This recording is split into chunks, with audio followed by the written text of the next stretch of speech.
Assalamualaikum warahmatullahi wabarakatuh. Kembali lagi bersama saya dari Rahmat Seri Mandala. Pada kesempatan yang kali ini kita akan membahas tentang video-video pembelajaran. Silahkan menyaksikan video saya. Check it out.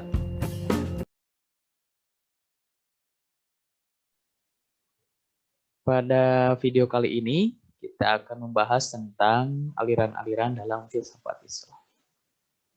Di mana dalam filsafat ini banyak sekali pembagian-pembagian dalam filsafat Islam, terutama dalam Islam.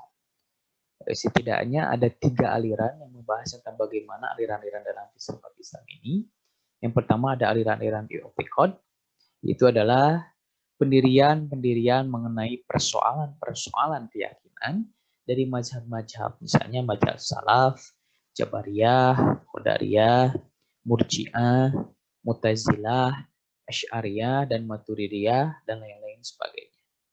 Lalu kemudian yang kedua, pembagian aliran Islam ini bisa dilihat dari aliran-aliran hukum fikihnya, yaitu adalah mengenai bagian hukum agama dalam mazhab-mazhab misalnya Hanafi, Hambali, Maliki, dan Syafi'i dalam mazhab Sunni, ataupun misalnya Isna Asy'ar Imamiyah Zaidiyah dan Ismailiyah dari paham Syiah.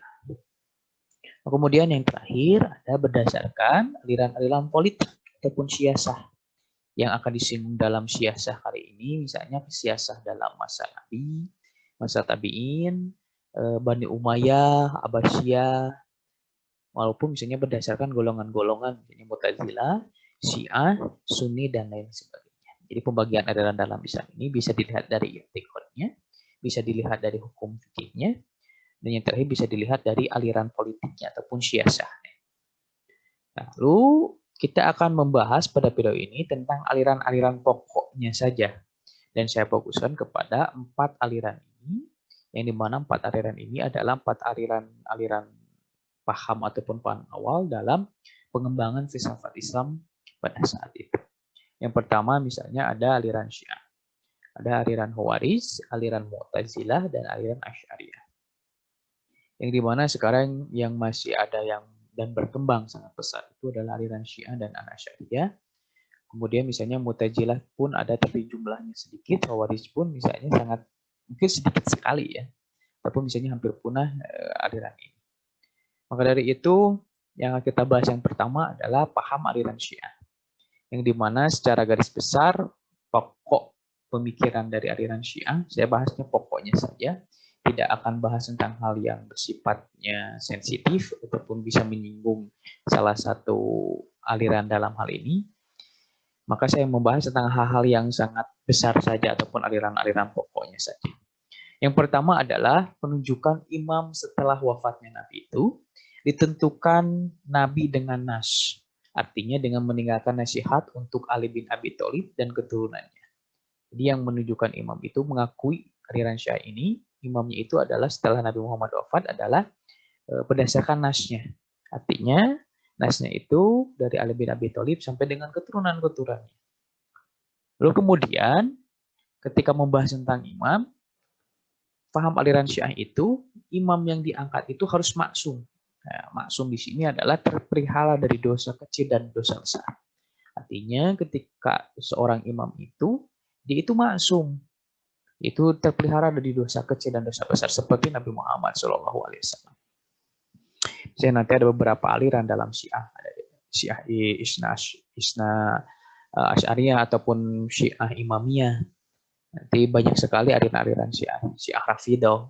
Banyak sekali aliran-aliran Syiah. Saya tidak akan bahas tentang hal ini, karena itu adalah domain dari ilmu kalam, bukan pemahaman filsafat Islam secara garis besar. Lalu kemudian yang kedua, ada pemahaman aliran Khawarij, yang dimana misalnya ada 4 poin pokok tentang pemahaman aliran Khawarij ini. Yang pertama adalah khalifah orang Islam itu tidak mesti berasal dari suku Quraisy, bahkan tidak mesti dari orang Arab. Itu adalah pemahaman dari aliran Khawarij.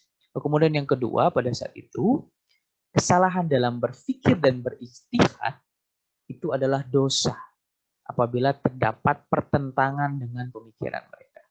Jadi ketika ada perbedaan pendapat, misalnya berpikir, berijtihad, itu adalah salah dan bisa dosa Apabila apa? Apabila bertentangan pemikiran-pemikiran Khawarij pada saat itu. Lalu kemudian yang ketiga, itu mengkafirkan Ali. Karena apa? Karena menerima tahkim. Misalnya tahkim itu berjalan damar antara Muawiyah dan Ali, tapi biasanya tidak dikemukakan secara merdeka dan terbuka pada saat itu. Maka menganggap bahwa aliran Khawarij itu mengkafirkan Ali. Karena tadi menerima tahkim.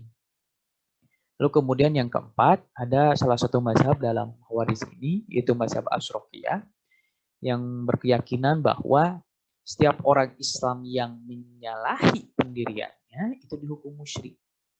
Jadi nanti ada orang Islam yang menyalahi pendirian dari Khawarij ini, dihukumnya musyrik. Maksudnya tetap di neraka. Lalu kemudian wajib dibunuh dan diperangi. Itu adalah pokok-pokok pemahaman dari aliran Khawarij. Lalu kemudian yang ketiga, ada pemahaman dari aliran Mu'tazilah. Yang dimana pemahaman aliran Mu'tazilah itu ada 5 pendirian pokok atau 5 pokok keyakinannya. Yang pertama itu adalah at-tauhid. Di mana at-tauhid ini adalah berkeyakinan bahwa Allah itu satu dalam zat dan sifatnya.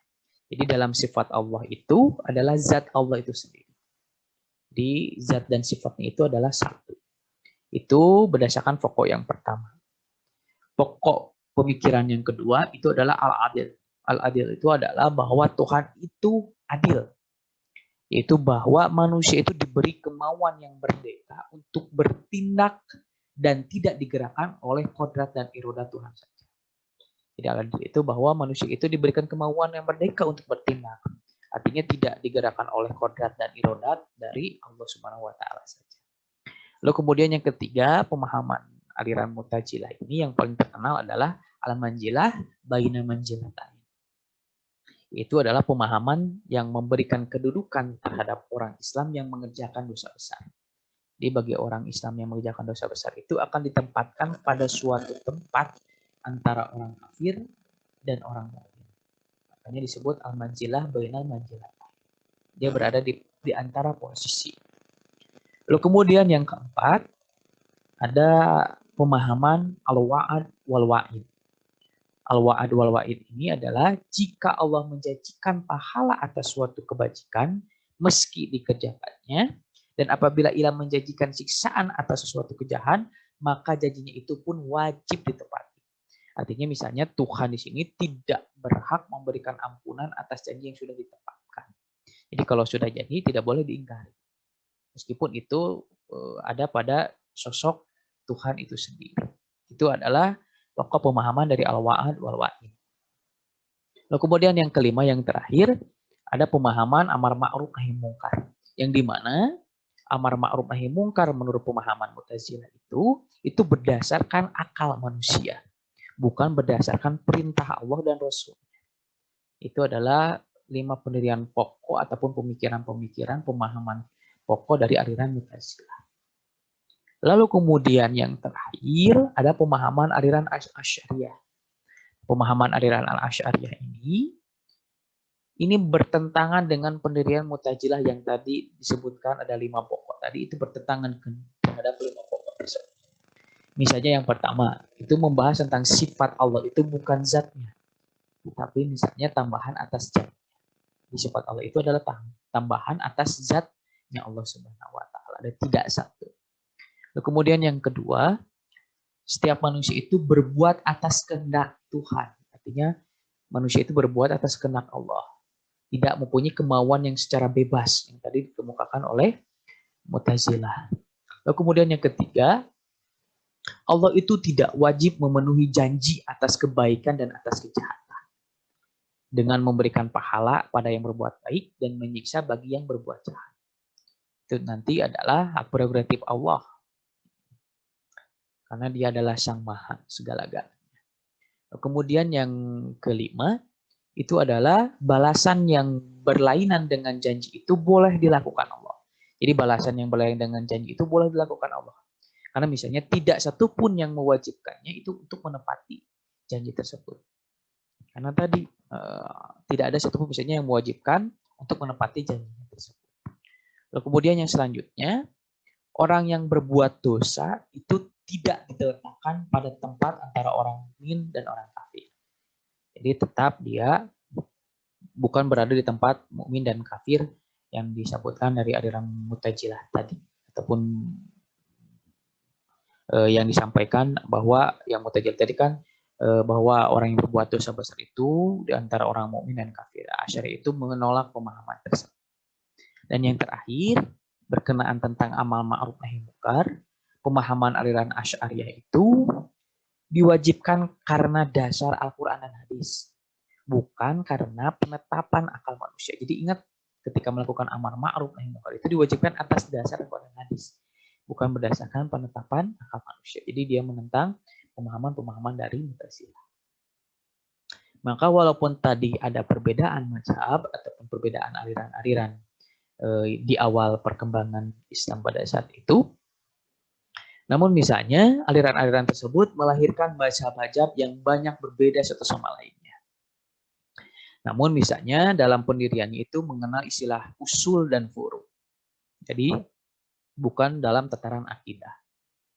Tetap misalnya Tuhannya itu Allah Subhanahu wa taala, kitab sucinya Al-Qur'an turut terhadap hadisnya dari Nabi Muhammad SAW juga. Maka misalnya yang disebutnya itu perbedaan itu dalam hal usul dan furu. Dalam hal asal bagaimana dia menetapkan hukum tersebut atau berdasarkan furu ataupun cabang-cabangnya. Kemudian yang kedua, aliran Syiah dan Mu'tazilah itu ada kesamaan dalam segi tauhid dan keadilan. Tetapi biasanya tidak sejalan dengan tiga pendirian yang lainnya.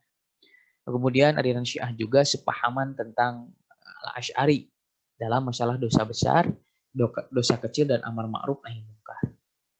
Itu juga sama. Lalu yang terakhir, misalnya aliran Syiah ini berbeda dengan Mu'tazilah dan Asy'ari, yaitu melalui persoalan wa'ad dan wa'id. Karena misalnya mereka meyakini bahwa Allah itu selalu menepati janjinya bagi yang berbuat baik, dan tidak wajib menjalankan janjinya kepada hamba-hambanya yang belum diputuskan dengan hukum akal. Maka dari itu bahwa Tuhan itu menyalahi janjinya akan diberikan pahala kepada hambanya yang berbuat baik. Tetap kalau misalnya kita berbuat baik, misalnya akan diberikan pahala. Itu merupakan perbedaan madhab dari keempat madhab di awal perkembangan Islam dalam filsafat Islam. Yang terakhir, dalam salah satu hadis disebut bahwa ihtilafu ummati rahmatun, bahwa perbedaan di antara umatku itu adalah rahmat. Jadi semoga perbedaan yang ada di dalam madhab tersebut ataupun kita sampai dengan saat ini itu jangan dijadikan salah satu hal yang justru memecah belah umat saat ini, tapi untuk menjadi salah satu pembeda yang membuat kita menjadi kesatu-satuan bahwa tetap untuk menjunjung tinggi nilai-nilai keislaman, keumatan, dan kebangsaan. Itu saja yang dapat saya sampaikan. Akhirul kalam, astaghfirukum jami'an, sobron kamilan. Aku lulakum. Assalamualaikum warahmatullahi wabarakatuh.